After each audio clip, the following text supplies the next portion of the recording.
Good morning. Welcome to Saturday Morning Comic Talk, where I talk with top indie creators about whatever the heck I thought up in the middle of the week. So, we are going to start things off with introductions. And these are all returning faces. So, welcome back. Hello. And we'll start with Lori. Tell us a little bit about yourself. Good morning. I'm Lori Calcaterra, your worst nightmare on a Saturday morning because I'm over caffeinated and I like to talk about nerd stuff. That's me. I'm not caffeinated enough, but I still like to talk about nerd stuff. I mean, if I reach a point where if I caffeinate to a certain point, I feel like I just break, and then I go full cornholio, and I don't need that. So I don't want to see that one. Yeah. Oh, it happened at work one time. It was a really boring work meeting, and I was like, I already had a lot of caffeine in the morning, and then at lunch break, I went and grabbed a 5-hour energy, and they're like, dude, that was crazy. You were a changed man. It's like, yep, I broke. I hit full cornholio. Never go full cornholio. That's You're the like rule. Fry from what is it? Futurama, where he drinks like the final coffee and like becomes like God. Yeah. Moves outside of time.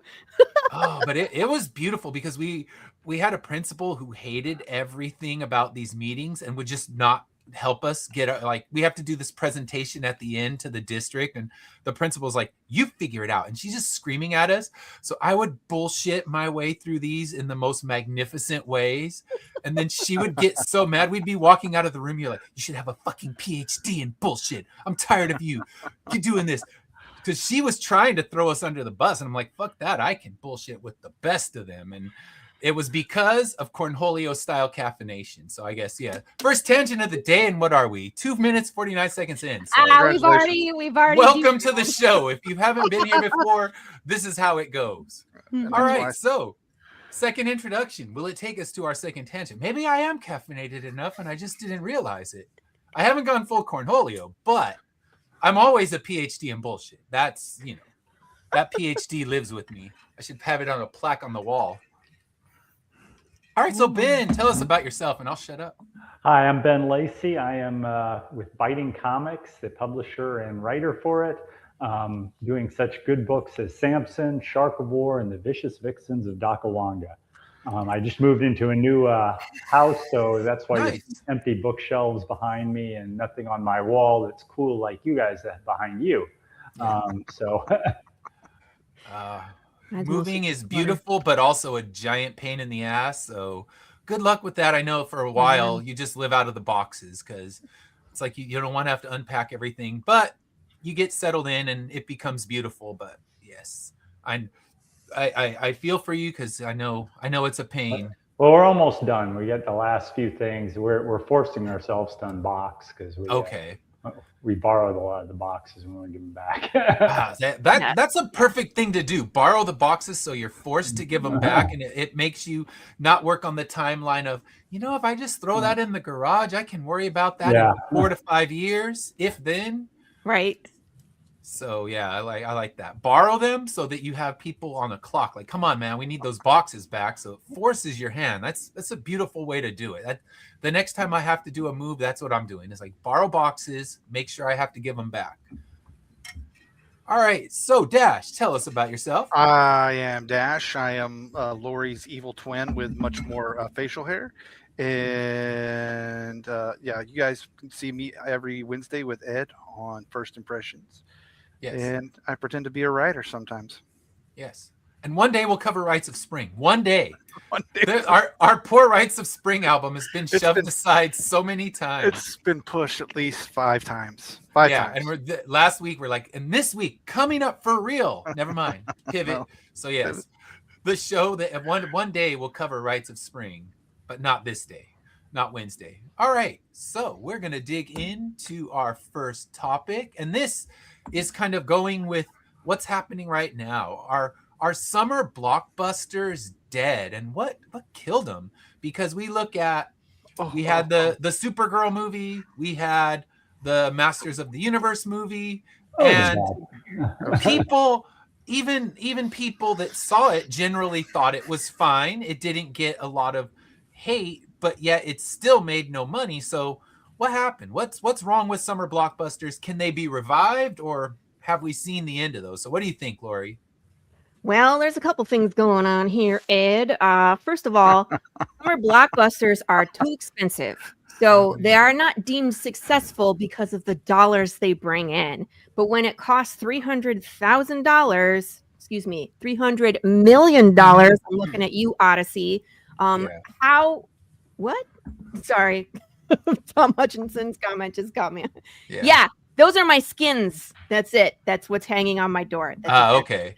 But at $300 million, how many people have to see this movie in order for it to be deemed successful? You know what I mean? Not a bomb. And number two, we're just so tired of repeat, reboot, recycle. You know what I mean? A lot of these blockbusters that they give us during the summer are things that like are cookie cutter. Like I personally didn't see the Supergirl movie, but from what I've heard is that it's pretty much same as every other super movie we've seen. Every James Gunn one for sure, from what I've heard. Yeah. And that again, they were like, if it was released in like the 90s, it would have been a blockbuster, but it probably would have cost 1/3 of the cost as well. I don't know. Yeah. I don't, but I really think that people are going to see things like Obsession and Backrooms that are more original ideas that we haven't seen on the screen before. And that's where people are putting their dollars, which says something about Hollywood. Like, stop giving us this recanned, recycled BS. Yeah. We're ready for original ideas again. Give us the 90s again, where we had Jurassic Park and Jaws, and you know what I mean? Like all of these super cool action blockbusters during the summer that you could go see a movie every single week and enjoy yourself. Hello, William Russell. How are you? Yeah, and I think with that, I mean, you talk about Backrooms, you talk about Obsession. They also didn't cost $300 million to make. They're making those on $3 million. That's with marketing and everything, and they are making a lot of money because they don't have to recoup $1 billion to break even. They're not starting at $1 billion. It's kind of like, if I sign up for a really big Comic-Con and the table costs me $1,000, well, my zero is making $1,000. So I'm probably going to walk away at best with a profit of, $50 to $100, which I've done $1,000 tables, and that's what I end up with. And you think, yeah, I made over $1,000, and I'm right at that even mark. And you don't account your time. And it's the same thing with the giant blockbusters. You watch those. They're $300 million plus all the advertising, and you're talking $1 billion for even. And is that possible? I don't know. I mean, I'm sure they exist. Something can happen. If I worked for you and lost $200 million, I would be fired. If I worked for you and lost $200 million, I would be fired. And that's the problem. We're not firing the people that are losing $200 million for their company. Yeah, there's truth to that. Yeah. So what do you think, Ben? COVID Can they had be a big saved? play in this too, but I'm going to leave topics for other people to talk about. Yeah. So, who's calling? All right, Ben, your turn. They all gone woke.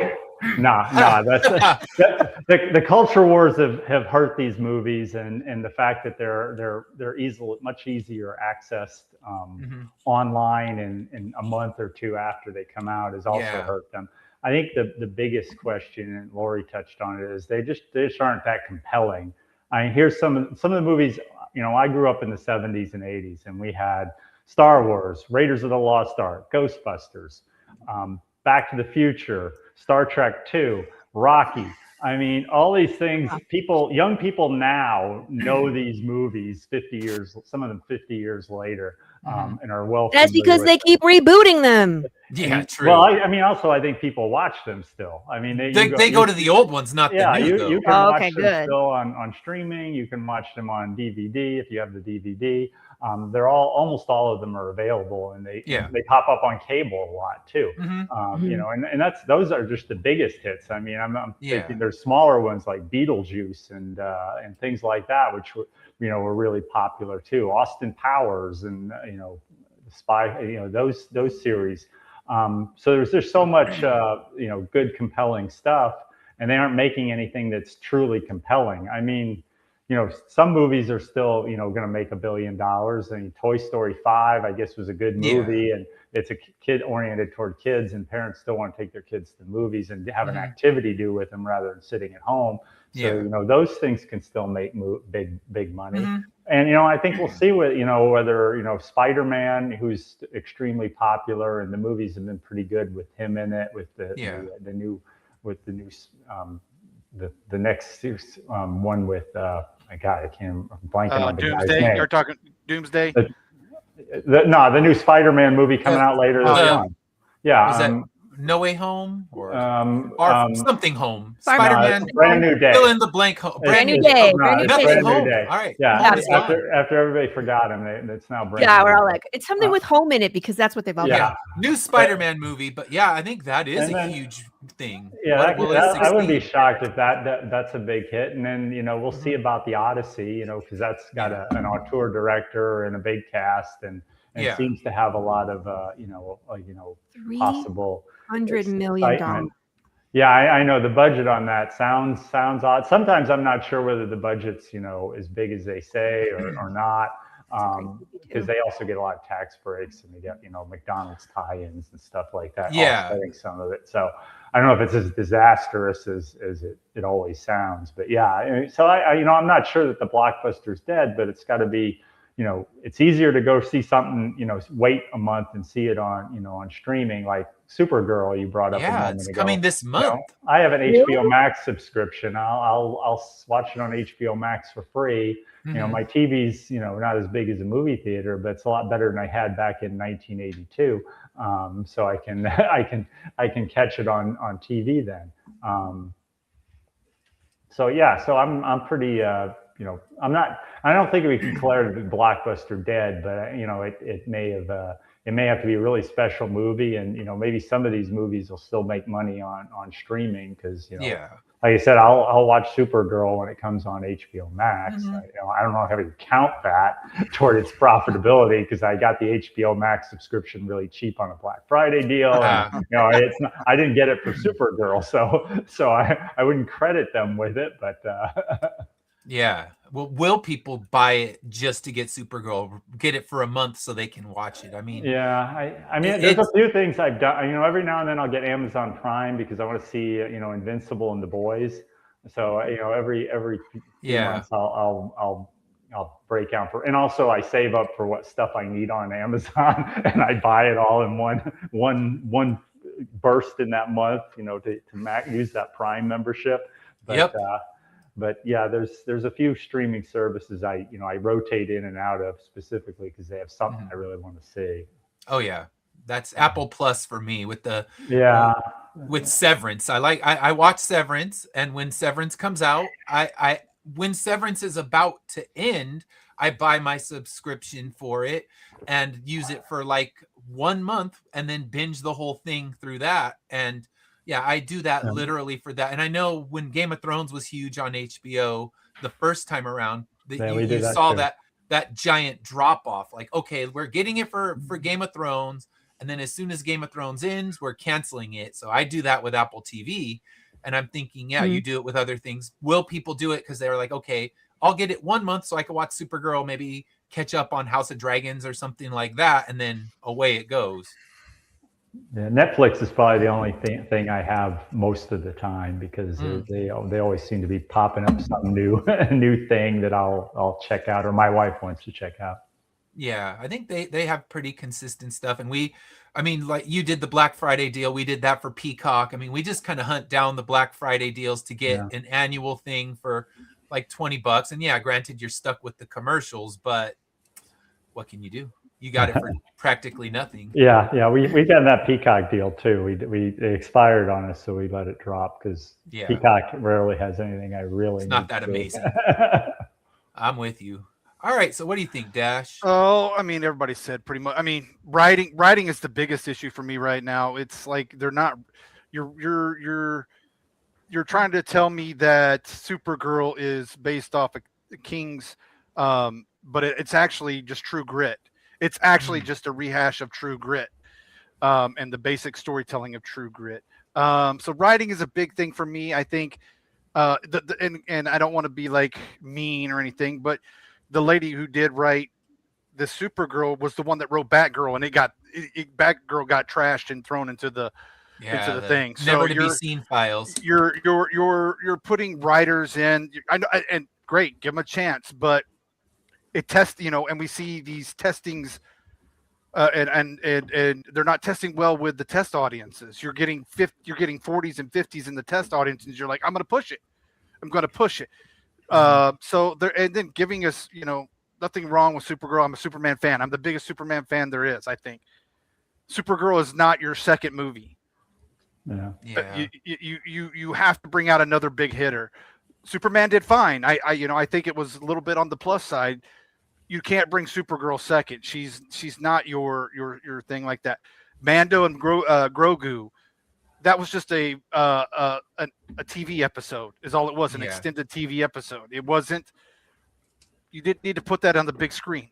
You could have gotten just as much with people than Disney Plus with their thing. You could have gotten just the same amount of money from Disney Plus. People, people getting their subscriptions to Disney Plus would have paid that off.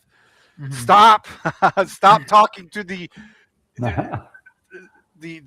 actors need to stop talking to the press. Period. Well, that would help.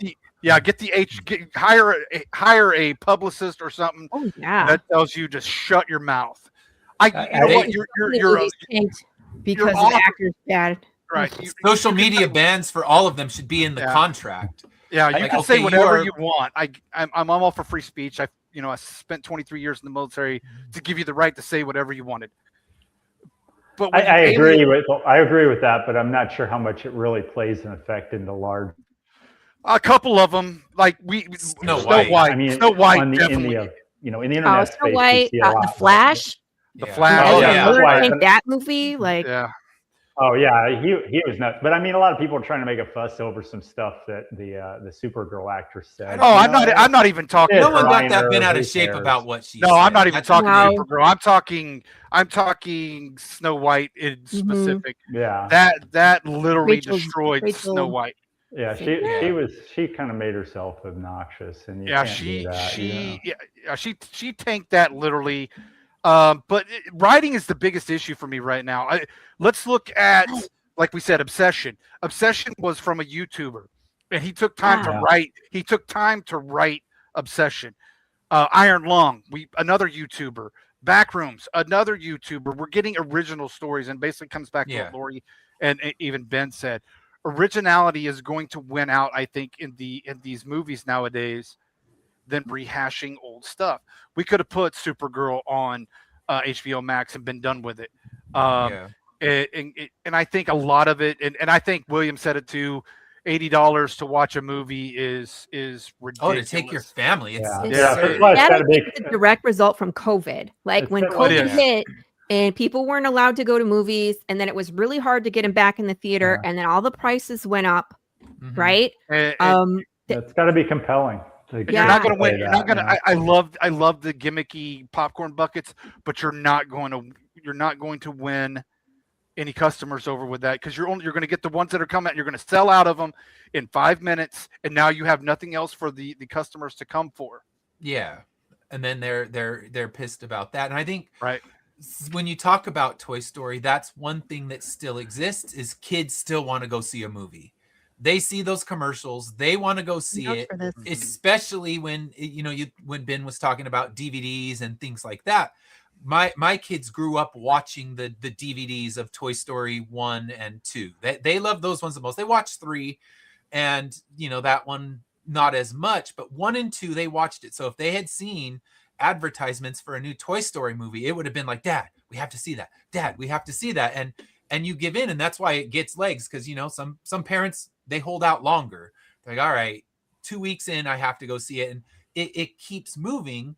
So I think that's one of the things is kids movies still have that power, but they're also not paying $300 million to make these kids movies. Some of the Pixar movies are pretty expensive. That's true. They spend a lot on those casts. The Despicable Me Minion movie was cheap, but Lori's got her hand up. So I have a question for you guys. When we were kids, TV was live, and you would see like the toy commercials, the movie trailers. Kids these days are not having that same experience. Yeah, they're on Netflix and they're on Disney Plus. Yeah. My kids are not seeing movie trailers. Yeah, they're You know what I seeing mean? Viagra commercials on Netflix when they're watching something. Right. You don't. You have to get a trailer on YouTube. You're not. Yeah. My kids are Or not actually on go to the YouTube. movie. My kids are Right. not on social media. They're not Right. that age yet. And Yeah. so that's the thing is like, I wonder if that's part of it too. I would is think like, Disney Plus would have been drive showing movies, but they almost have Yeah. to ask us what movies are available because That's true. they If don't you- have access to that. My kids don't have a cell phone. No. My kids are not on the internet. Like they're not Well, old enough for that. Something like Toy Story, there's billboards, there's Happy Meals, there's things Happy that Meals, let them okay. know Well, it exists. So if they you got look like Disney, Minions are at Mhm. Wendy's when it's the whole big Minion push there. So they see that you're getting a hamburger and they see the Minion, so that tells them it's out. well, So I think if you have that Disney, helps. if you have Disney Plus, I can't believe you're not seeing trailers for Toy Story. Oh my and, gosh, it's They're loaded. only and allowed stuff. again as a parent when you take them to the pediatrician. They're like 1 hour of electronics time per day, Yeah. and so they have to pick and choose what they do with that electronics time. So they're not always on Disney Plus. Yeah. You see what I'm Yeah. saying? I don't. They're we not don't, like- exposed. They're not Yeah. exposed to these ads like we used to be inundated with them when we were kids. Yeah, Okay. Yeah, that's true. We don't let. I couldn't have. avoid them. I have a 9-year-old and a 7-year-old. There's no screen time. There's definitely there's no way I'm subjecting them to social media ever subjecting them to social media. So they lose it. You're right. Back in the 80s, we with the movies, we had toy commercials in cartoons. If that He-Man would have been done in the early 2000s, it makes more money. If this new He-Man was done in the early 2000s, because they were still doing the commercials with those things. Now Yeah. everything's on streaming and they, or social media, but then you have you've been nailed it. It's the culture wars. And if you're most of the normies, and I say the normies, what I'm saying by that is there's a bunch of people that aren't social media at all. And those Yeah. are the ones that will probably never hear of this culture war for the most part. The social media in the grand scheme of things, there's still a small percentage on social media than there is on social media.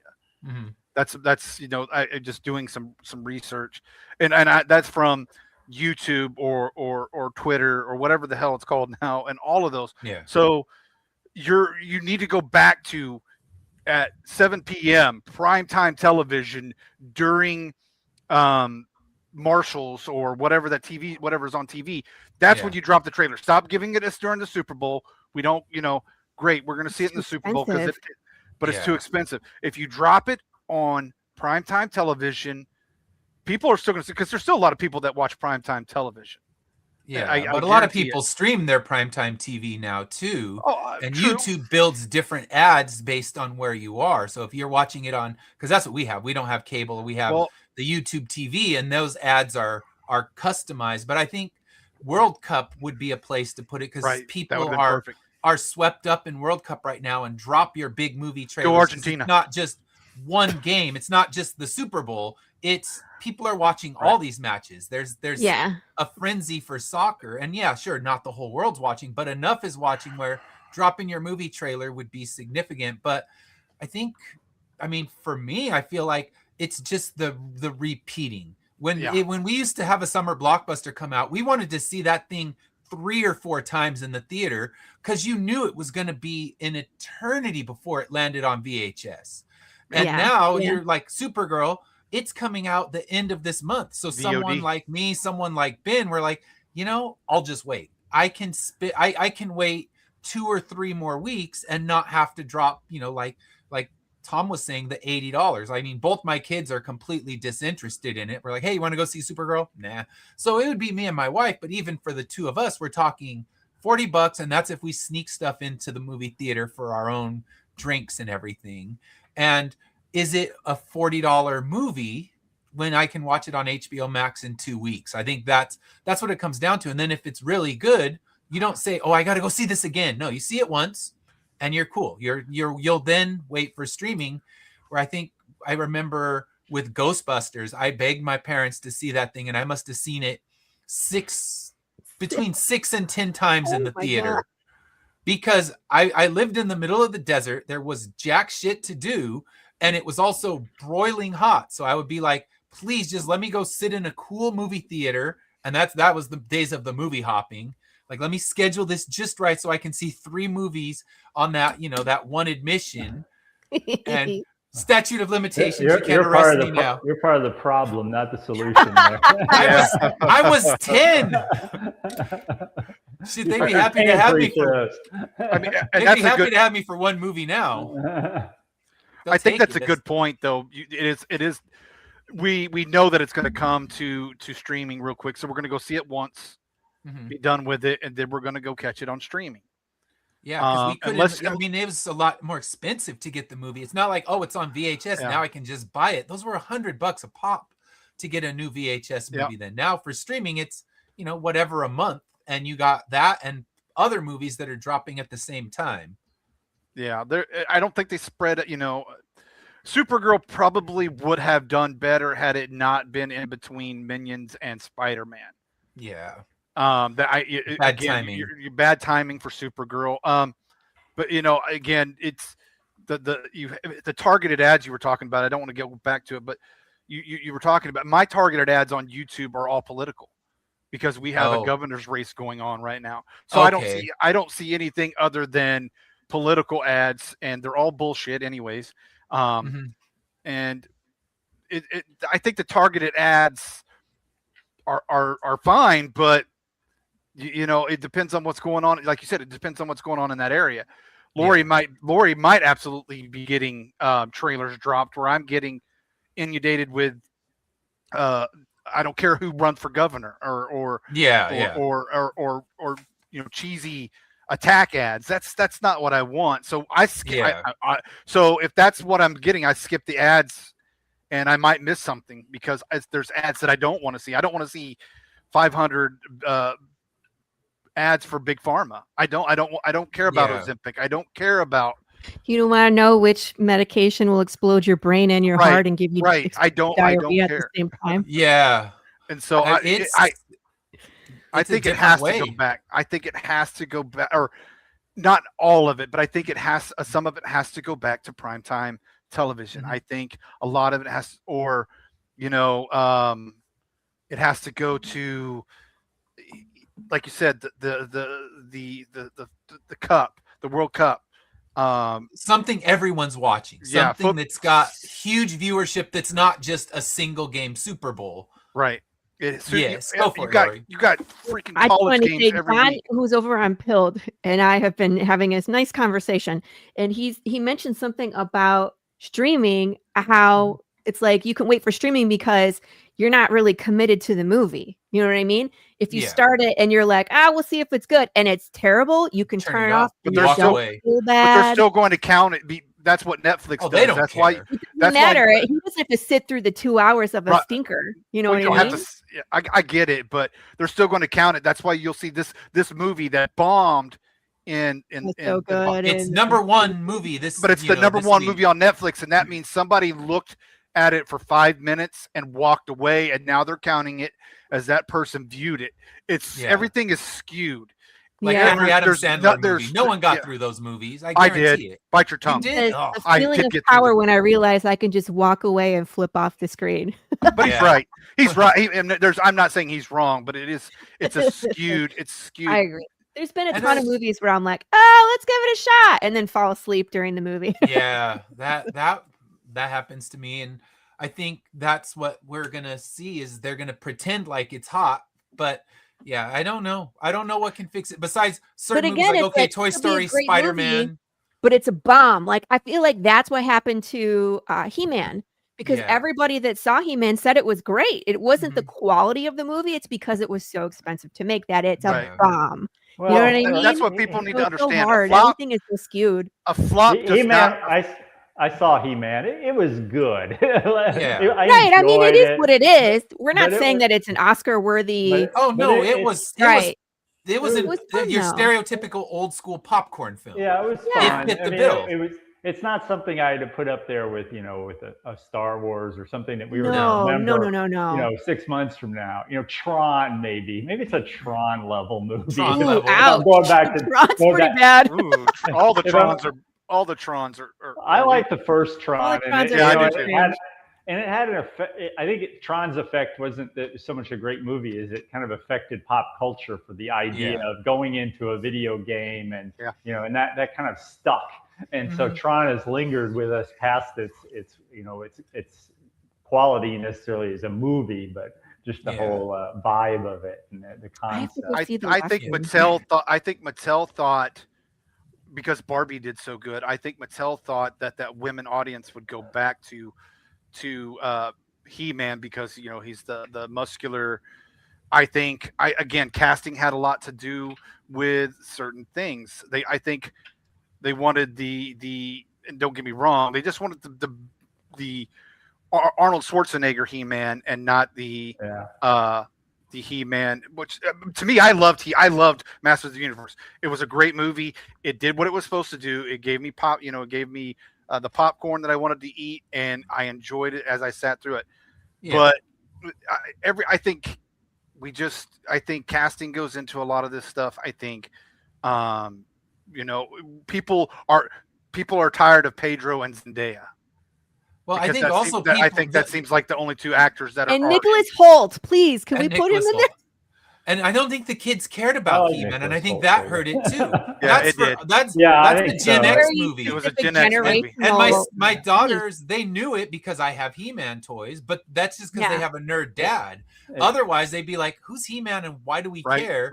Right. So that they're trying to move it to a market where Barbie has been universal for years. Barbie is one of those things that every kid from the 1960s has been playing with Barbies. So it's not like He-Man, who's come and gone and come and gone. Yep. It hasn't been this thing where, every kid plays with He-Man and She-Ra. It's like, no. He-Man was specifically for the 80s, a bit into the 90s, and then it disappeared. And you're trying to reboot it thinking it can be like Barbie, but Barbie has never gone away. And your pricing on Barbie has never really changed.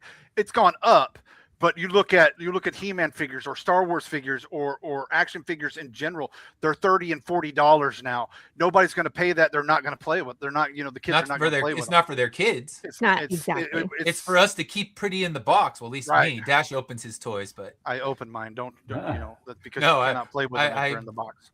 That's right, Lori. All right, so I think we have solved nothing. Hollywood's not going to call us for any solutions. They're like, you guys don't know anything either, but we do know. Stop making the same shit. That much I think everyone agrees on. But what's Moana performing like? They might be like, no, look at Moana's numbers. Shut up. So what do I know? For right now, Moana looks like it is going to the tank as well because it's a live action. I know the Lilo and Stitch one was hated, but it did really well. So we'll see. I don't know. When we see the box office numbers on Monday, we'll see if Moana's now the #1 movie, and you know nothing, sir. Be quiet. So I mean, obviously we know nothing because we're sitting in here, not in our Hollywood studio office, like live from my yacht. I just wanted Maui to be like Maui. He's just the Rock right now. He's not the Spirit big Halloween Rock. He's not the big Maui that I want. No, I'm kidding. I'm kidding. No, I'm joking. He's the Rock, but he's just that wig, man. Just it's okay. Embrace the bald, my man. That's all you got to do. Yeah, Maui could have been bald for this. I'm pretty sure he didn't want that wig either, glued to his head for months. Yeah, I can't imagine he loved it. He did. I think he did say that was not his favorite part of the film. All right, so itchy, sweaty. Moving on. But we will see it because my kids love it. So. I will not because my kids don't care. So it'll probably be something we watch on streaming like all the other Disney live actions so that we can Mystery Science Theater it while we watch it. So it's always fun. And my wife is like, you guys have to stop because my youngest daughter's as bad as me. And she's like, you two are killing me. So yes, we have a good time riffing on movies. If nothing else, we can enjoy that. So now moving into a completely different field. What is something that you would love to write in the public domain? A public domain property that you can write and not get sued for. What would you like to write for? So, Lori, what public domain would you like to write for? This one was kind of hard because a lot of these older books, a lot of them have been done. Like it's been done, right? Mm-hmm. And so I was looking for something that really hasn't been touched, and there's not a lot out there. I mean, I'm looking at a list right now, and it's like The Picture of Dorian Gray, Anne of Green Gables, The Count of Monte Cristo, Jane Eyre, and it's like it's in order to be public domain, I got to be pretty old, right? Yeah. Um, Hundreds. I would say Frankenstein would be Yeah. a fun one to write in. I'm actually working on one right now that's public domain with Ian Miller, who is in the chat, and I don't want to announce anything, but we are working on a public domain series, the two of us together. So I kind of check that box with that, but I feel like something horror, old horror. But again, it's been done and done and done. So like Frankenstein and Dracula are the two that come to mind. But I would have to really like give it a good twist in order for it to stand out. Lovecraft is another good one. But again, that's been done. You and I have both done that together. So I don't know. You know what I mean? I don't want to do any romance or kind of like old stuff unless we're going to do like Pride, Prejudice, and Zombies. Like that was a fun way to do it. Genre mashup. Genre mashup, I think, is the only way to go with some of these public domains. Yeah. Okay, so then Little Women with zombies. There you go. Perfect. There you go. That's what we're going to do. I would watch zombies eat the little Path women. of the Pale Little Women. They would all be dead. Like this. All right. So Ben, what about you? Well, I think the Lovecraft one is obvious because we all know that those will sell on Kickstarter if you do a Lovecraftian inspired comic book with Cthulhu. I have to admit I'm not a huge fan of some of Lovecraft's work, but I'm happy to work in that genre. Big monster, everybody terrified. It works. I was kind of thinking some of Jules Verne's stuff. Yeah. He's done some kind of like this old sci-fi, with a steampunk push onto it. You might be able to do something with him, and his work like 20,000 Leagues or Around the World in 80 Days. Or I don't think it's in the public domain yet, but when it does, Isaac Asimov's stuff would be a lot of You're not too far off from it being in the public domain. It's pretty close. Yeah, it might be another 20 years for some of the 50s and 40s stuff to actually be in the public domain. Yeah. When does Godzilla become public domain? Yeah, that's also probably a while off. Probably a long time because of the continuing. That's the thing. They haven't stopped producing. Yeah.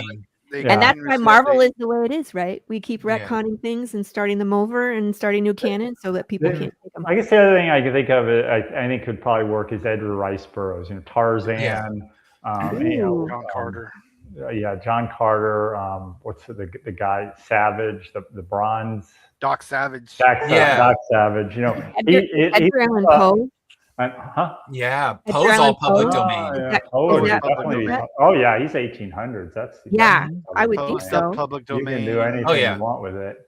Conan, a certain part of Conan is public domain. Certain part of Conan is public domain. Tarzan's public domain. Yeah, Tarzan. I mean, those guys are kind of like they're superhero adjacent. Well, they pretty much are superheroes. They just don't have a radioactive spider bite or anything, but they still have the power, some kind of level of power. So those kind of things would work well. Yeah, I think so. But Conan too would be a good choice. Yeah, that's a fun one. So what do you think, Dash? Oh, I'm going Arthurian legends, but I'm making it Western because I love genre mashups, and I'm a Western guy. That'd be fun. I would do an Arthurian legend with set in a Western style. I just think again, you can. Now you have to do this because I want to read it. I know. I love certain parts of the public domain because, you can even use historical figures. And true. Go back. Abe Lincoln, was it like Abe Lincoln Vampire Hunter they did? Something like that. So you can, you can use a lot of those as I'm dying here from choking. Excuse me. But I like your idea. A magnificent seven, except they're like an Arthurian round. Yeah, that could be really fun. Yeah, that's what I love. So that, and I think I'm right there with you with a probably a John Carter or a Tarzan. I would do something because I just read a really cool. I think it was Dark Horse Comics, where they did, or it was I think it was Dark Horse because they had Tarzan, but they had Batman and Tarzan teaming up, set in Tarzan's timeline. Yeah. So man, it was I guess you can do all really that. good.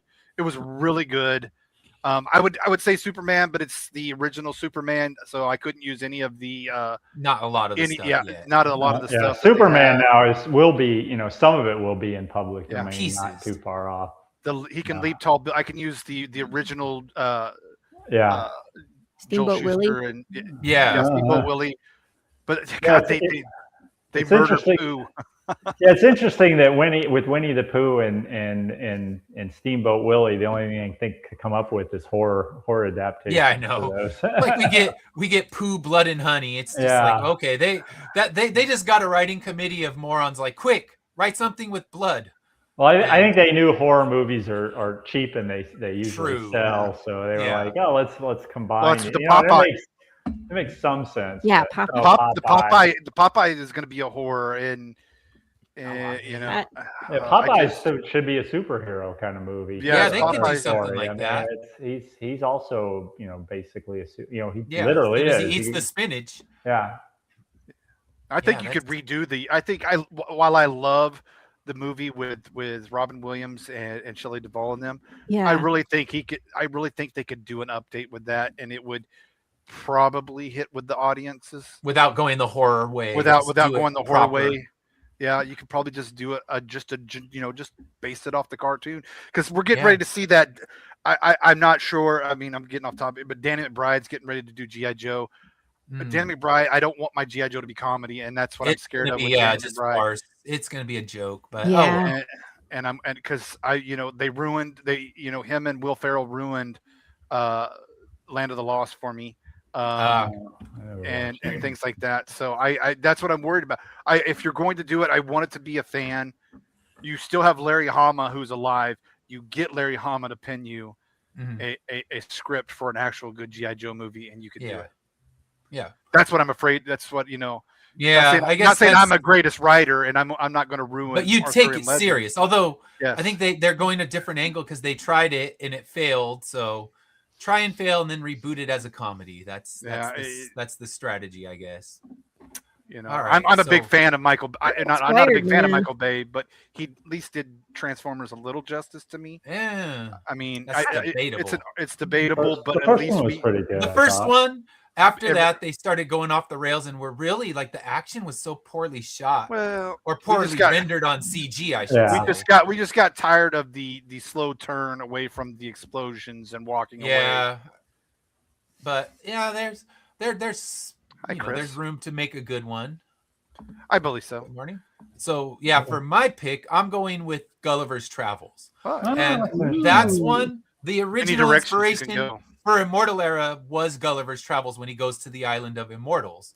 And that's where the original plan for the whole story came from back in college. And I think you could have a lot of fun because he just goes from island to island to island. Each island has a different effect and he is seen different. And you could do a whole steampunk thing with Gulliver's Travels. Like he goes into a futuristic steampunk world. It was actually a writing assignment in one of my 5th grade classes. I said, okay, we've read a few Gulliver's Travel stories. You write your own story, taking him to a new island. So yeah, it's something that you could have a lot of fun with because there's infinite possibilities. Each island has a different effect. And what people realize is they remember the giant, they remember the tiny, but they don't remember that there's, 20 other islands that he goes to with horses. And I mean, they get pretty bonkers, but that just means you have no rules. You can do whatever the heck you want. So you could have a lot of fun. Gulliver's Travels, again, he's traveling because he's not a happy guy when it comes down to it, trying to find happiness anywhere else besides his home. So take him to other islands and see what you can do. So that's what I do. I'm already writing Dracula versus Sherlock Holmes. So I'm working in public domain characters already. But if I was starting a new one, it would be The New Adventures of Gulliver or something like that. This would be a fun writing kind of sprint for writers, is to show up on the, Jared Kaufman does this all the time. He has this show called Right Now, and he literally streams every single day and encourages people to show up and just write. But that would be fun to be like, okay, we're going to take this public domain title and you have to adapt it for your world. You know what I mean? And you can just do one shot, so we can have like, Path of the Pooh would be hilarious. Right? Path You of the know, and Pale it's would be just like awesome. I could see how Phantom of the Opera would work really good with Path of the Pale Rider too. So it's Mhm. like almost taking these ideas and oh god, here we are back at Hollywood and recycling ideas into something. But I it's more of a writing exercise, and would say it's a writing exercise. Yeah, we're not doing this to make money. Never mind. no, yeah, we're not going to Like, make oh money because if no. I re-release the Gulliver's Travels thing, it's not exactly going to light up the world, I'm sure. But it would be fun because that's just like I said, that's actually been a writing assignment in my classroom. So and the like you kids loved it because they took him to some crazy places, and I thought that's fun because we had to do narratives. That was the requirement from the state, but I always figure I can at least take whatever dumb requirement they throw at me and have a lot of fun where the kids are excited about writing and not when it's like, all right, get out your papers and it's essay time. Like, no, my Gulliver story. And they were on fire with that. So I think that would be a fun one for me. And you're And right, I you can wrote go- one myself. It's somewhere. Because I told the kids, like, okay, I'll write one myself. We'll see what I can come up with after you've done yours. I said, otherwise I'm going to read 30 versions of my story. And you're right. Right. You can go different directions with it, and that's what I love when you brought up Gulliver's, or even with John Carter. You don't just have to go to Mars. Now you can go to anywhere Yes. with John Carter. Mm-hmm. We have gone to Mercury where the gravity is so great you show up and die. Yeah, you're just stuck on The the end. ground. The end. Go to Venus, dang it. Yeah. All right. So let's move into our next topic, which completely changes things again. And that is, what do you use for writing? What is your go-to music when you're trying to write? So what do you think, Lori? What's your go-to music for writing? Okay, so when I'm just trying to get general script done, and I don't have like something specific like a battle or you know what I mean? Like if I'm going into like a battle or a fight scene, I put on like big music from movies. I put on that kind of stuff to get in that mind frame. But if it's just like I'm not really sure where the script is going and I'm sitting down to kind of pen it out, I turn on Ghost by Nine Inch Nails. Yeah, those Ghosts 1 through 4, I think there are. Yes. It's so Ghost good. number 2 is my favorite. Yeah, And they are it's amazing. 2 hours of instrumental industrial music. Mm-hmm. There's no words, and the only thing that sucks about it is if you're watching it, like I usually turn it on YouTube, there's ads that show up in the middle, which stinks, but usually after 10 seconds you can skip it. And that's usually my cue to like stand up and walk around and refresh my body and then get back to work. So that's what I tend to do, is something that's and I mean like Path is pretty dark, so that's kind of fits the tone. It works. But again, if I'm going into like I'm writing a battle, I'm listening to like Hans Zimmer, John Williams, like big movie score moments is what I'm listening to. So those are my go-to. Yeah, that's Ghost is one of mine as well. That is so good, and like you said, it's a lot. And I do it on Spotify. I pay for the premium, so it just plays through. I usually do my writing in the library though, and I think the internet is 90 minutes, and then you have to re-log in. So that's my cue. When all of a sudden the music stops, it's like, all right, get up, let's walk around, just kind of get your head back in the game, and then reconnect to the internet, and you got another 90 minutes before it interrupts you again. All right, so what about you, Ben? What do you use? Usually some classic rock, and sometimes movie themes like Superman and Ecstasy of the Gold by from The Good, the Bad, and the Ugly. A lot of movie soundtrack, epic movie soundtrack stuff like that. Sometimes these Star Wars Imperial March. Oh like that one. But otherwise, a lot of classic rock. Mm-hmm. Yeah. What about you, Dash? Oh yeah, Superman. I'll movie soundtracks for the most part, but country. Because I'm writing westerns, I got to have some of the old classic 70s and 80s country that will get me in the mood. But like Magnificent Seven, like Ben said earlier, I use that soundtrack. I think. Oh, I love that movie. That's a great soundtrack to use. Yeah, The Good and the Bad and the Ugly is a great soundtrack to use, especially when like Lori said, if she's depending on the scene, I guess. Like when Colt's going to be facing down somebody, I'm using like a showdown scene music or things like that. It helps build the vision, and I picture them where they're at. So I think that helps. But Mhm. but I can do it. Sometimes I'm going to get some classic rock in there because it gives me that supernatural. Like because I am writing a supernatural western, I'll go hit those Boston's and things like that, Kansas, and some of the classic rock, Yeah. so I can put them kind of in those travel scenes, like they're Mhm. riding the path, and you're like, all right, this is probably yeah, they're getting ready to chase down something, so I can get some of those feelings as well. Mhm. Those moments, like, yeah, Colt's probably a big Boston and Kansas fan, Mm. if they were around back then. Yeah. Bob Seger, things like that. So Mhm.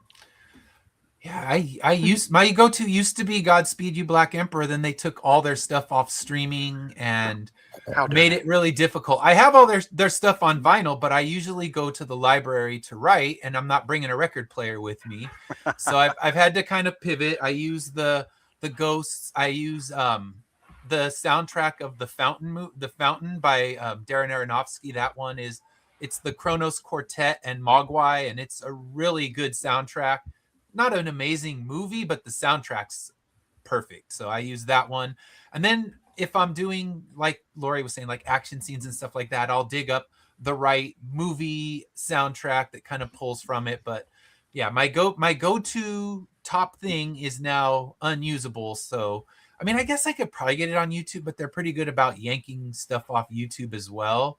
They just really don't want to be part. They're so anti-corporate that they've yanked everything from everything. So I mean, I love them for that, but it's like, damn, dude, I don't want to have to spin vinyl to hear you Yeah. anytime. It's like, Right. I'm not. Oh, especially with Godspeed, they're just this particular mood band where it's like, most of the time, if I'm sitting on the couch and pop that on, the house is gonna be like, no, Dad, no, don't play your gloomy post rock shit. So yeah, Hilarious. Listen, House, if I have to sit through it, you have to sit through it. yeah, No, I'm just kidding. we're all I gonna would have feel to sit depressed through- together. Shut up. I'm like, first I go to the internet and I tell everybody to get back to work, and then I blast my music as loud as I can, and then I sit at my computer. My I mean, my family's just like, oh, here we go. no one actively dislikes it, but it's just dark music. And yeah, I mean, Dash and I covered one of their albums before they yanked everything, so he's heard them. But yeah, it's not like sit back and relax and chat music. Although I love it, but it's not available. So come on, Godspeed, relent, give it back. But they're saying they're doing it because of the artist rights that Spotify is stealing and what YouTube's stealing. So I mean, good for them. Fight your battle, but you're too small. No one's gonna listen. It's not like Tool removed their music from there, or Nine Inch Nails removed their music. It's Godspeed, who was getting probably in the thousands of listens a month instead of millions. So someone bigger could hurt them, but that was my go-to. Now I hunt around, but my default lately has been Ghost. I've been a lot of listening with that one. I gotta answer this. Okay. If you want me to like clean my entire house or bash things to smithereens outside in my backyard, please turn on some metal. But Yeah. if you actually want me to get something done, I can't. I can't have lyrics. That's my thing. No, I can't when either. I'm writing, it's got to be instrumental, and that's why Godspeed was so perfect. It is all instrumental, and there's some bands that are kind of similar. So I'll do like Explosions in the Sky, This Will Destroy You, Mono, and those bands are all instrumental as well. But yeah, lyrics, I get distracted, and the lyrics start pulling me out of whatever place I'm in. So yeah, I'll use what you're talking about. That's good running music. When I'm going on a long run, I'll put Good on workout music. different kinds of metal. But for me, it's more like 90s, early 2000s emo. That's kind of my go-to. Like anything pre like My Chemical Romance, like the emo, like post-hardcore is more what that's categorized as. Emo, but don't call me emo bands. That's my jam. Throw me on some At the Drive-In or Thursday, and I'm moving. So that's what I grab. I don't like new metal, and me don't get along, so I don't generally grab the Korn. Yeah, I wouldn't even know where metalcore and new metal would fit into my Western. So yeah, sorry. Yeah. So, but like I said, for running music here and there, but my general go-to is like I said, 90s or like 90s and 2000, early 2000s emo and stuff like that. But yeah, I'm also very weird because I listen to a million other things when I'm running. So yes, I have no genre. I play all genres. So Michael, I should make a super cut of me smashing watermelons and pumpkins to some metal. There we go. Yes. Bros. And Inspired. then soundtrack of Billy Corgan's, early Smashing Pumpkins music. Take down the pumpkins for real. Ironic. All right. So drop your campaigns in the chat so we can start sharing some campaigns. I know Ben and Lori both have live There we ones. So go. let me grab Path. Since I'm backing it, that one's easy to get to, and I will get to yours, Ben. I always back your stuff. Well, thanks. I blame Look it on who's in the Lori. chat. Can't hear me. Oh, who's in the chat? I switched over. Oh, private. What? All right. So, oh, Sean. It happens. So if you want to join us, Sean, you have the link. You can come in and tell us about your campaign. You are welcome. All right. So, yes, the music we listen to while creating, and yes, just please, Godspeed, put your stuff back on streaming. That's all I can say, because that was my absolute go-to. I think I use them like 90% of the time. I guess I could start writing at home, but I don't like that. Then I start thinking, oh, I got to clean this. I got to do that. Oh, you know what? That damn sprinkler out front. Every time I start writing at home, I just manage to get myself completely distracted. So that's why it was Starbucks for a while, but now the smell of coffee just makes me think of writing long essays, because I did my whole master's degree in Starbucks. Because that was when the library I go to had this guy who would come up to you and like literally pull the headphones off your head, an older retired guy, and he would just be like, so what's going on today? I'm like, oh, I'm trying to write this big essay for my class, and it's due in 2 hours. Sounds like a big problem. So Yeah. Shut up. Yeah. Go away. every Stop time pulling my headphones off. I would have my headphones. I kind of point to him like, yeah, these are noise canceling. I can't hear you. Oh, they're noise cancelers. Yeah, I might have to like take those off of you. And I went to the librarians. They're like, dude, we know, but he shows up here when we open and leaves when we close. Like, all right, so Starbucks it is. And then I talked to a couple other friends. They're like, yep, that dude, he will kill whatever momentum you have. And then, yeah, I've had a couple people come up to me and they're like, I see you're a writer. I'm a writer too. You want me to tell you about my book? Like, Maybe later. Starbucks. Yeah, now I know. Love ya. Come on my show. Come on my podcast. Yeah, I would love to talk to you then. I got you. All right. So let's now move into campaigns. Let me see here. Squinty portion of the show. Welcome back. All right. So we have Path of the Pale Rider. And I have things I need to fill out. Don't judge me. 5 alerts. Yeah. Come on, Ed. Do I better. know. Do better. I'm terrible at that. All right. So let's hear about Path of the Pale Rider. So, Path of the Pale Rider is a world where death is broken. Your body can die, but your soul does not leave your body upon death, meaning you get to hang out and enjoy your own decay phase. And since it's death that's broken, it's people, animals, insects, and fish. And if you don't have 5,000 questions about how this world works, maybe you didn't hear what I said. Yeah. So I this want to know why story you is keep just picking like, on Fish Lee. I'm sorry, what? I want to know why you keep picking on Fish Lee, calling him dead all the time. I love fish. It's okay. Yes. We all So, this issue, now you made me mess up my train of thought. Thanks a lot, Dash. I'm going to start over. No, I'm just kidding. Anywho, we are into the meat and potatoes of the story. This campaign is for the trade paperback, the second one. And so every 4 issues, we run a trade. Just like a movie has 3 acts, this one will have 3 trades. And so this is the middle part of the story, like the middle part of a movie where everything goes wrong. Jude St. Clair has been in the world for a while, about 10 years, and he is on this mission to figure out what broke death. And this middle part is just so action-packed. It's like we burn down cities with swarms of burning blister beetles. We come up with Mission Impossible style plans that immediately fail. Jude goes through the undead retirement community, which is almost as bad as the chicken farms, but not quite. It's still pretty bad That's when you find out debatable. what the heck it is. Yeah, at least he gets out. Yeah, barely skin of his teeth. But We cannot what a say the moment same for when you get to Stephanie. the end. She's not out. Well, I guess technically she's out, but yeah. Yeah, okay. But yeah, not fun. No, Not neither fun. place is fun. The Club Med that I No. envisioned, this beautiful place of zombies in the pool on floaties, sipping, hot sauce Mai Tais. It was not that. It was not that at all. Quite the opposite. But I mean, like, if you think about what the government would do to solve a problem like this is what they would do. It seems very Right? feasible. Mhm. Pretty realistic about, we'll just toss them all in a giant hole Yes. and not tell anybody.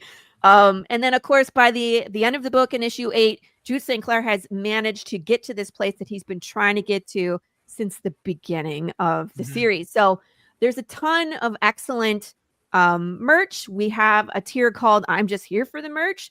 And so if you just want to refill on some hot sauce, that's an opportunity for you. We have 2 different sizes of trades. So we have the 6x9 size, which is the smaller size. It's called the digest size. And we have the full size standard US trade paperback as well. If you've missed out on the first trade, this is a great opportunity. I have a sale where you can get both trades. We have a digest duo and we have a standard duo. So you can get caught up in the story with 2 trade paperbacks. That, my friends, is what I recommend. You can always get caught up with the individual issues, and I always offer that. But this is actually the cheaper way to go, I would think, because it's just 2 books as opposed to 8. You know what I mean? We just unlocked the hot sauce. The coffee hard candy. Nice. So we have actually unlocked the slice and dice. We've unlocked prints. We've unlocked a PDF bundle. We've unlocked a poker card. We've unlocked a ton of stretch goals, and we still have some more to go. So it's a fun time. You could jump in and benefit from all of this. You can get all of the stretch goals. If you are a returning backer from any of the previous 9 campaigns that I have run, you get a free scratch and sniff sticker as some swag as well. Yes. So Ed has pretty much gone through it all. There's our team. Gilbert Perez on pencils and inks, Matt Chambers on colors, myself on letters, and then Rachel Bullock is our editor, whom we love. We have a ton of opportunities to collaborate. Myself and Carissa Grant. You can get a free print here if you back both campaigns in the physical. We have, there's an Alien in My Toilet, which just launched on the 9th. You can get a print for backing both as physical. And then, of course, Immortal Era. We love our 2-sided metal cards. This is our second one. And so you have the opportunity to get one of these as well. And I always say, if you love Path, you should definitely be reading Immortal Era. My gosh, it's like the worst way to be immortal between the 2 of us, but there's such different takes on it, but they're both traumatizing. Yeah. I better get my metal card. Metal card. It is. That's pretty much it. The rest of it is semantics. This is how we have to spend our money. So you dropped the link, but I will drop it one more time. Thank you. Then I will also, like always, do a Facebook post after this with all of our stuff. And you can grab that. Jared is the artist who did the Lola print that everybody is getting as well. So cool. Shout out to Jared. L-O-L-A Lola. Let me go here. Get Lola. Samson up. All right. Sorry. Gotta get this shared again. And we're going to talk about Samson. So, 1 second. All right. Ben, tell us about Samson. Samson is the story of a young boy and his twin brother who are taken to Auschwitz as children. There, they're experimented on by the Nazis, who are trying to use them as guinea pigs in their effort to make a super soldier. They succeed beyond their expectations, and Sam and his brother escape Auschwitz. Meanwhile, 50 years later, after the fall of the Cold War, the much older Samson discovers that some of the Nazi super soldiers are still out there, and he has to try and hunt them down.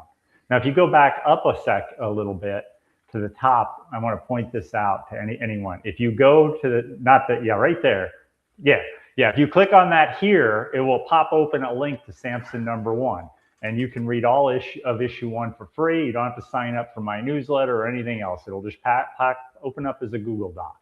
And Beautiful. not only will you get issue 1, but you'll get some bonus features telling the true life events that inspired this story, where the Nazis really did this kind of experimentation. And the two main villains in this are actually inspired by real life Nazi doctors. And it discusses their history a little bit as well. Wow. Issue 2 has a similar feature where it talks about the real life efforts to capture Nazi criminals, as well as the trial of Ivan the Terrible, which went horribly wrong. And that inspired some of this as well. But it's a superhero book. So this is a superhero battle. We're about to enter issue 3, where the adult Samson has just been attacked by a trio of Nazi super criminals, and who are trying to figure out how to make more people like him as well. So in this issue, we're going to find out who the big villain behind it all is. And in World War II, Sam and his twin brother have escaped Auschwitz, and they're not actually getting involved in the fight for in World War II. So you're going to get 28 interior pages, up from 24 at the same price. All complete, as you can see there. Even the lettering's done. The only thing we have to finish up is and everybody gets this print, a print of him in action, not this page, but a print of the World War II action. Is that farther down the print, or did I? I think it's up at the top. Then let me go back. All right. So, is this the print? Yeah, that's awesome. Okay, there we go. Yeah. So this is him taking us, finally getting to get involved in World War II after his escape. Nice. And helping out the French resistance in this case. So like I said, there's a battle with the adult Samson, and it's kind of an epic that goes back and forth and covers 50 years of his history. Mm-hmm. There's 3 covers. This one was inspired by the late John Buscema's artwork. He had this very dynamic style of art where he really captures somebody punching somebody else and attacking somebody else. So we were trying to recreate that in this cover here. The second one is inspired by World War II comics. Nice. Used to be a very big thing. Sergeant Rock, Nick Fury. He had more issues as a soldier in World War II than there were issues of his comic as an agent of S.H.I.E.L.D. So here we have a cover inspired by that, where the Tiger tank is about to roll over the kids. And then finally, you see these Superman. We always do a Superman-inspired cover, and this one's inspired by these Silver Age Superman covers, where Superman appears to have done something wrong, and everybody's turned on him. I even have that one where he apparently had his twin captured, and here he's again being accused of being a traitor to everyone. So we were kind of inspired by those covers for this third variant cover. Very cool. There's some of our reviews from different people in the comic media. And then there's the nonsense stuff like Laura All right. mentioned. So let me put that in the chat as well. I will go hit it up after the show. Yes. Awesome. Same, since I don't need people finding my credit card information out. All right. So there we go. And now let me remove this. And Dash, what do you have to promote? I don't have much. Just I want to talk about real quick, and then I'll let you get on yours, Ed, is the collaborative project that Lori, you, I, Chris, and all of our are working on right now. Just want to get some eyes out. We're working on a collaborative short story collection called Fade to Black. It takes famous song titles, and we put them and we interpret what we think the song means to us. So it won't have anything to do with the lyrics per se, but the only key thing on each story is it fades to black at the end of each story, and we're leaving it up to the readers to decide what happens. Does it end happily? Does it end not the way we want it to? That's all up to the reader. Like I said, we got Lori, Ed, myself, Chris Brown, Katrina Rowitz, George Medina, Nate. We got a bunch of people. There's 7 of us, and we're all going to be out of our comfort zones a little bit on this. I have read a few of the stories. I've read some of Lori's. I've read some of Chris's. I know where Ed is going with one of his. So it's really cool. We're thinking about what we say early to 2027. Thank you, Fred. I appreciate that so much. That's a huge thank you from me. But we're going to be looking at an early 2027 release for this. I think we talked about, and I just am excited to see where this project goes. So many great, like I said, Sean, so many great people involved, and I can't wait to read their stories. Take them out of their comfort zone. Lori, Ed, and George are comic book writers, and so getting to see some of their prose will be great. I'm writing stories. I'm a Western writer, and I'm going outside the Western genre and writing mystery thriller and some stuff like that. So it'll be fun to see. Cool. So I just wanted to drop that. Be looking, if you follow me on Facebook, we're doing advertisements for it all the time. We'll be doing more one-off shots and shows where we're talking about that. So sounds good. I'm excited. I'm finishing up one script, then it's on to my first story for that. But yeah, I had so many technical difficulties this week. The same day I lost the big pledges on Kickstarter, I also lost 12 pages of Dracula Sherlock Holmes 2. So I did find them. That's the good news. But I had to go into like these deep, like finding deleted material things because the flash drive I was saving them on malfunctioned. So that was a bad day. I told my wife, like, I'm not doing anything today. Just lock me in a cage. I'm going to turn into a werewolf tonight and kill you all if you let me keep going today. So it was one of those things where it's like, Dad's on the couch, leave him alone. Bring his sad music. He needs to hear that. So yeah, it was a day, but at least I got back the pages because I was like, I'm not writing this again. Fuck that. I'm done. I'm going to retire this book. So it was just a bad day, and I was in a bad mood, and nothing went right. But it's a new day, and today seems to be going better. So it is a new day. Yes. All right. I'm going to send you a message. Yes, and then, yeah. Thanks, Fred. It worked itself out, but it took me. You can just start doing like I started going on the internet to find out where do you get like everything that you've typed, and I finally found like this piece. I think it lost like a page and a half, but I can deal with that. A page and a half isn't going to kill me, but yeah, that was a day. So now let's talk about Immortal Era, the other story about when death is broken, right? But it's in a different way. There are no zombies in this one. If you're just going to keep living and living, so it's kind of like The Walking Living instead of The Walking Dead.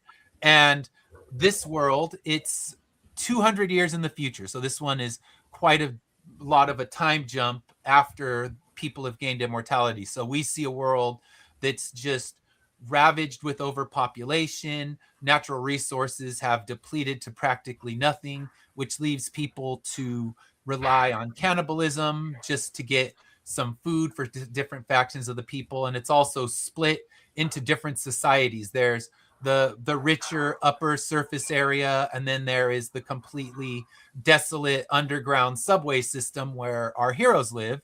And they've been seeking relics from the past for years, trying to discover what the cause of the immortality is and also what's a possible solution. And we were talking about Gulliver's Travels earlier. This whole story started by one of my English lit classes assigning the short Gulliver's Travel story where he finds an island where everyone is immortal. And at first thinks, oh, this is a paradise. This is exactly what I want to do. I want to live forever. Who wouldn't?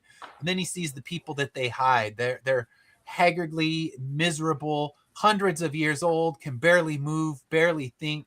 And it's only a small amount of pages, but that particular short story just got all of my gears turning because it made me think, well, we know immortality sucks. Anyone who writes immortality has pretty much established that.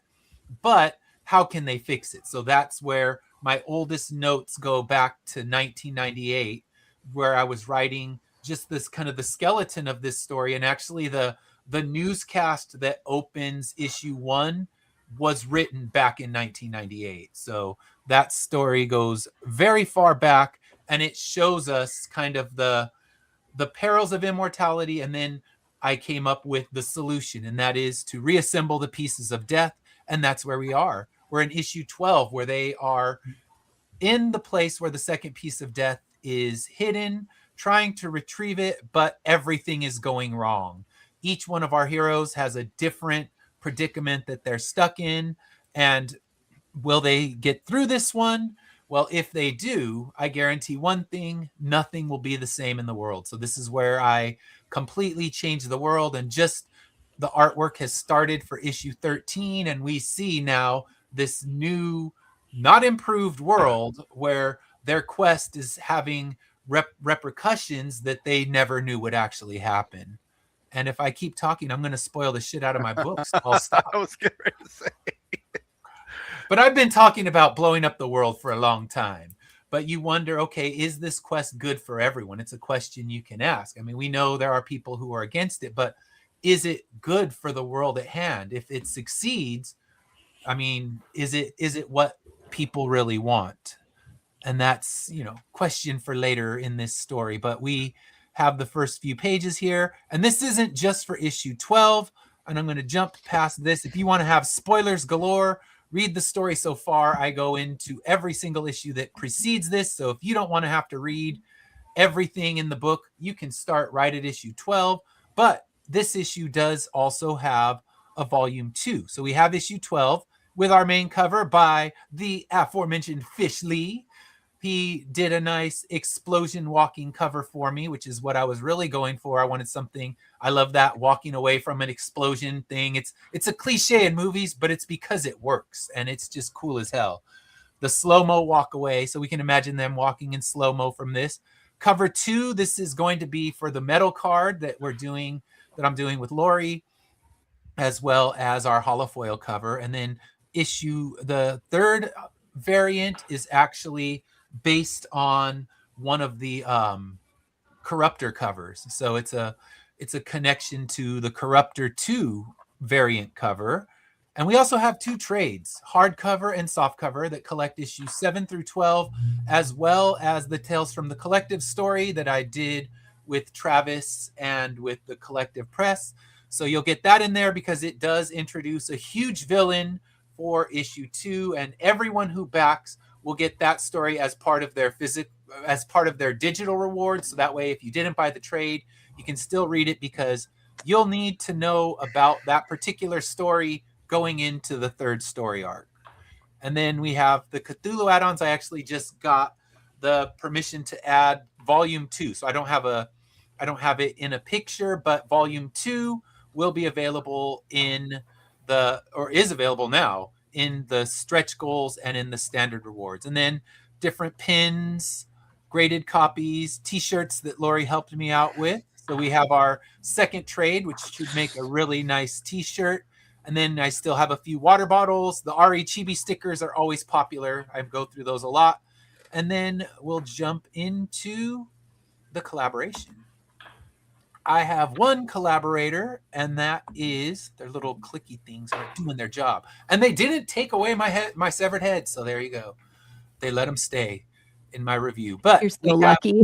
You're so lucky, man. They looked at mine and they were like, no. And I was like, come on. I had to take the Dr. Man one off, but I think that's also because he was covered in a pool of his own blood. So yeah, that's it. These dudes just seem happy. They're having a good time. They didn't look hard enough. their heads on a spike, but they're living through it, and they're living their best possible life. This guy looks like he's laughing. There's a couple. One of these heads on a spike must be a jokester, because they're a jovial bunch. But yes, Path of the Pale Rider, the double-sided metal card. The last one came out beautifully. I have a handful left, and they always sell at cons. So anytime I have them out, I sell a handful of those. But you need to back Immortal Era 12. Nope. Back Immortal Era 12 and Path of the Pale Rider, trade paperback, and get extra rewards. So I'll put the link to that into the chat. Any support is appreciated. I had the no good, terrible, bad day when I lost pages of my book, lost backers galore. So let's help it come back, please. Help me keep my sanity, people. All right. So You're in indie comics. There's no that's like oxymoron. I just want relative sanity, but it's fine. All right. So, thank course. you. So yeah, re-ink. That's rough. Rewriting. I had this same flash drive, and that's my problem is I didn't buy a new flash drive to replace it. I trust the OneDrive, and the OneDrive was just as bad as the flash drive because it wouldn't save it to my work one, which has infinite space. It instead was saving it to my my personal one, which is way overfilled. And it's like, oh, you didn't have enough data to auto save this. So yeah, it was a pain in the ass. But with Immortal Era 13, it actually I rewrote. I had to rewrite about 10 pages. That's why for Dracula, I'm like, I'm abandoning this series. I can't do that again. But the Immortal Era 13, I think the rewritten draft is actually better. But yeah. Okay, we got an echo somewhere in here. All right. Is that better? Yeah, I was here. I was like, oh, I hear somebody talking. What the heck? Am I in a cave or what? All right, so we have all of these links in the chat available for you. Get back these projects. I read Samson 1 and enjoyed it. I have Samson 2. I am so backlogged in what I need to read. I have unopened Kickstarter boxes because when I open them, I read them. I don't wait. But yes, I've read Samson 1. It is a lot of fun, and you can read it for free. So Ben's giving it to you right there for free. That is how risk-free this is. You go in, you read Samson 1, you say, okay, I like that. Buy 2 and 3. Because everything's available, physical, digital for all of our stuff. So definitely check that out. And for now, tell us where we can find you online. So Lori, where can we find you? Oh, you have to actively try to avoid me right now because my campaign is live. So I'm on all the socials. Stop laughing, Dash. It's funny. It's supposed to be funny. No? All right. Yes, it was good. Thank you. Well, I am on Facebook, Instagram, TikTok. I am sadly, I'm bombarding you with shorts and reels this campaign because I think they're fun. So it's fun to participate in a lot of that stuff. So I have one today where you can tell me what was the craziest thing that happened to you at a Comic-Con. I would love to read it. I'm bored. I want to know. You need to do a Law and Order one. What's that? You need to do a Law and Order one where like you're walking through the station and the dun. Oh, I need one of those? Okay. I have a whole list. People have been suggesting them to me all weekend. I have like a whole new list of things. Oh, man, send me some. I always need topics for this show. Great. It's great. So, we've done the craziest thing at a con topic, but that's okay. We revisit topics because I'm out of ideas. There's too many. There's some good ones. Someone was like, I watched this one artist get yelled at by someone else's mom. Oh, I got yelled at by someone like grandma. That was fun. It was there's a ton out there, and I'm looking forward to reading them all today. Yes, but you can find me on Facebook. Again, please remember, I have a podcast as well. It's every Tuesday morning at 11 a.m. Eastern Standard Time. It's called the Tuesday Morning Brew. I interview indie creators, and we play a game called Would You Hug This? Yeah. Mine were some nasty things to hug. All the things. Huh? I will be there in 2 weeks. I'll be on it. So excited. Yeah, I have who's coming on this week? Gerald Von Stoddard. Oh, nice. Okay. Yeah. Because for me, it's summertime or one of my breaks. That's the only time I can do it. It's Tuesday in the morning, where I could tell the kids like, "You guys handle this. I'm about to go 2 hour long podcast." Yeah. 2 hours. I'm going to talk to this lady. I'll just play it on the screen and take notes. Yeah, there you go. They can critique. Anyway, that works for the third graders. Then I'll be like, I have all the time. I can do your show every week now because I'm no longer employed. Awesome, new co-host. Yeah, bring me in because I need money. Ed and his class are my new co-hosts. Yes. Please. One more thing before I move on. 2 weeks. So not this weekend, but a week from this weekend, I'm going to be at Texas Haunters, Comic-Con in Irving, Texas. So if you're in like Fort Worth area, that's where Irving is, you can come see me in person. I sign books for free. I'll have hot sauce candy with me, so you can partake in the weird novelty of hot sauce hard candy. There's also another Comic-Con that's going on in Waxahachie where a ton of my people are going to be at, and it's like I had accidentally double booked myself, so I have to go to the Texas Haunters, and everybody else is going to be at Cowtown, which is going to be a fabulous show. So if you're in Waxahachie, go to see Cowtown Comic-Con. It's the first time at this location, but it's an excellent show. Highly recommend. Perfect. All right. So Ben, where can we find you? You can go to bitingcomics.com, and if you sign up for my email, not only will you get a free issue of Samson, you'll get a free issue of Shark of War, The Vicious Vixens of Dakawanga, and my handy How to Avoid a Shark Attack guide Love that book. on as well, which is perfect for beach weather. Yes. You can also find me on Facebook at Shark of War and Ben Lacey, though I'm not hugely active on social media in terms of posting a lot. Yeah. I just kind of talk with people in chats like you guys. I will be at Spartanburg Comic-Con in 2 weeks from today in Spartanburg, South Carolina, which is in the upstate of South Carolina. So if you're around there, it's only a $5 entry fee to the show. It's a nice little show. And I will be there under my big inflatable shark that you can always find me under. Yes. All right. Dash, where can we find you? Oh, you can find me on all the socials as well. I'm not as cool as Lori, but No, you're not. Sorry. no, I'm not. I'm not as cool. I admit it freely. But yeah, you can find me on socials. You can find me with Ed every Wednesday night doing first impressions. Also on Sundays, I have a show as well called Dash Reading, the Real Creators Corner, where we interview people, creators from the indie circuit, as well as we talk books. Tomorrow I have Rogo on. We're going to be talking about Halloween. So it's going to be all about horror movies and Halloween in July. So come check us out tomorrow, 5 p.m. Central, on all your favorite Bat channels. And Lori, you need to grow your beard out more. Sorry, I'm working on it. It just doesn't grow in. Yeah. Unsat. Oh, fun thing. I have a reel about that. You'll see. There's me with a beard in one of them. It's really funny. And Oogie Boogie, if you're out there listening, Oogie Boogie, I'm coming for you. Yeah, man. I see.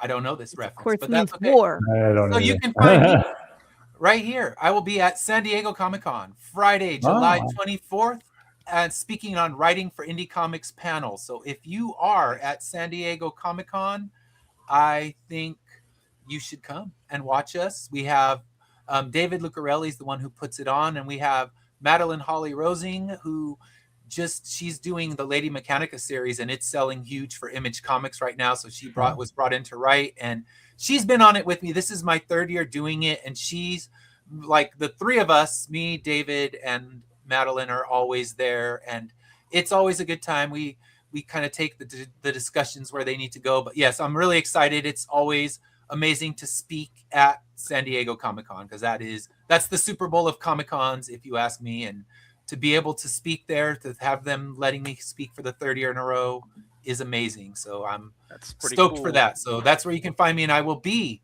recording the panel. I tried to record it on StreamYard last year, and everything fucked up because the reception down there is so bad because there's 1 million people that are using their cell phones, so your reception's bad. So this year we're going to be recording it straight to the cell phone, and I'll be broadcasting it for my Saturday morning comic talk that week. So instead of Saturday morning comic talk, you will get our San Diego Comic-Con panel broadcast Saturday morning. That so is definitely pretty cool and check that out. All right. So Hi, Dave. Comments. Hi, Dave. Thank you. And then start your vacation the 24th. Mine's about to end. Mine ends the 31st. It's almost over. And then tune in on Wednesday, where Dash and I ignore the rites of spring again and give it to Jack White. How many weeks will we put poor rites of spring behind? we'll have to close each show with apologies to Rites of Spring. We'll get to you next week. They're gonna put you and I on their shitty people's Mount Rushmore. Yeah. Ian be on the wall? Mackay's going to be calling my house. Yeah. Like, you fuck. You've been promising us. We've been waiting. After your Fugazi coverage, we were ready. And what did you do? Ignore poor Rites of Spring. Proto-emo ignored. But no, we'll get there because I bought the vinyl. We better get there because I own that shit. And we'll eventually cover it. Or send it to Lori, but like, I quit. I want to smash things. Send it to me. No, I got some albums, but Rites of Spring I can already anticipate won't be in your smash list. But that's all right. I still own 38 Special and Kate Bush. I need those in my life so I can smash them. So, have I'll a great send you all my Taylor Swift. Yeah, Thank you. I already gave it to Uncle Swifty. He's got mine. All right. So, have a great rest of your weekend. And Dash and I will see you Wednesday, and he'll see you tomorrow. And Lori will see you Tuesday. And Ben is around the internet, so he'll find you. And until then, have a great rest of your weekend. Thank you. Bye. President Jones here, live at the Guardians headquarters. I realize that the newscast that interrupted our bicentennial celebration caused a great deal of anxiety among the citizens. However, I am here to assure you that this threat is currently under control and that our precious immortality is not being threatened. We have lived with this glorious gift for over 200 years, and I can promise that 4 illegal cockroaches who've somehow managed to crawl their way up from the depths of the underground will not harm our beloved existence. In fact, I have assurances from high-ranking officials that all 4 threats have been neutralized, and that none of these usurpers will leave the headquarters with any cognitive function. The great Tristessa has sent one of the most powerful members of her coven to personally deal with the greatest threat, the World Breaker. Along with our elite guardians, these terrorists